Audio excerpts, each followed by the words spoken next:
Hello friends, welcome back to my YouTube channel.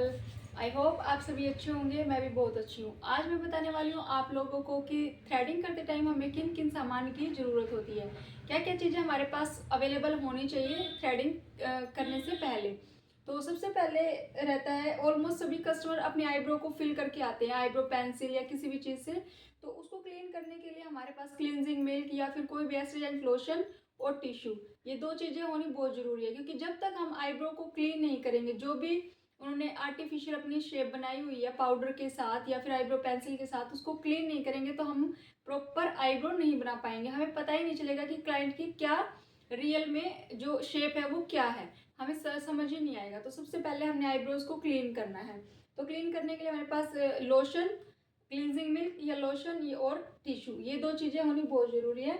Next, उसके बाद हमने क्या करना है, आईब्रोज पे हमने लगाना है टेल्कम पाउडर। उससे क्या होगा, जितना भी मॉइस्चर होगा, स्वेट होगा, वो रिमूव हो जाएगा, ड्राई हो जाएगा। जो सरफेस एरिया है हमारा, उसको हमने ड्राई करना है ताकि जब हम थ्रेड चलाए तो प्रॉपर हमारी थ्रेडिंग बन पाए, कोई भी कट ना लगे और जितने भी हेयर है वो विजिबल हो जाएंगे पाउडर लगने के बाद। ठीक है, पाउडर हो गया। उसके बाद हमारे पास ये ग्रीन कलर का थ्रेड, जो कि 40 नंबर का थ्रेड होता है, थ्रेडिंग करने के लिए हम ये यूज़ करते हैं। ये हमारे पास होना बहुत ज़रूरी है। इसके बाद हमारे पास एक सीज़र होनी चाहिए। सीज़र, जो फ्रंट वाले हेयर होते हैं वो हमारे थोड़े लॉन्ग हो जाते हैं, उनको शेप देने के लिए, उनकी कटिंग करने के लिए। कई बार क्या होता है, पूरी ही थ्रेडिंग में ग्रोथ, किसी किसी के हेयर बहुत ज़्यादा लॉन्ग होते हैं, तो उनको शेप देने के लिए, कटिंग करने के लिए सीज़र भी हमारे पास होनी बहुत ज़रूरी है। ठीक है, नेक्स्ट रहता है जी हमारे प्लकर। प्लकर का भी एक मेन रोल होता है हमारी थ्रेडिंग में।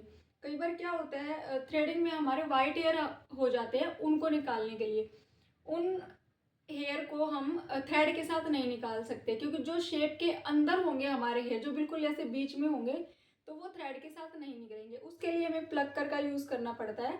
तो प्लकर भी हमारे पास होना बहुत ज़रूरी है। नेक्स्ट, हमारे पास एक छोटा मिरर होना चाहिए क्लाइंट, ताकि अपने क्लोज से सारे हेयर चेक कर सके, शेप देख सके। तो छोटा मिरर भी होना बहुत ज़रूरी है। उसके बाद हमारे पास एक जेल, लोशन या क्रीम होनी चाहिए आफ्टर जो हम यूज़ करते हैं थ्रेडिंग करने के बाद। उससे क्या होगा, हमारी जो स्किन है वो थोड़ी रिलैक्स हो जाएगी। हल्की सी मसाज देनी होती है हमें।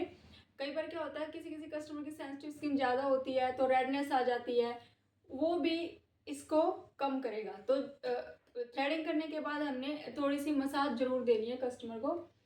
थ्रेड का रोल बहुत ही अहम रोल होता है। होता ही छोटा सा काम है, लेकिन बहुत ही फायदे की चीज़ होती है। अगर आपकी थ्रेडिंग प्रॉपर नहीं होगी तो आप कितना भी काम अच्छा क्यों ना करते हो, सिर्फ थ्रेडिंग के लिए कस्टमर दूसरी जगह जाएगा, और अगर वो दूसरी जगह जाएगा तो वो अपना सारा काम वहीं से करवाएगा। तो हमारे सैलून फील्ड में सबसे मेन जिसका पार्ट होता है वो थ्रेड का ही रहता है। तो वही हमें अपना मेंटेन करके रखना होता है। ये सारी चीज़ें हमारे पास होनी चाहिए थ्रेडिंग के लिए, मैंने आप लोगों को बता दिया है।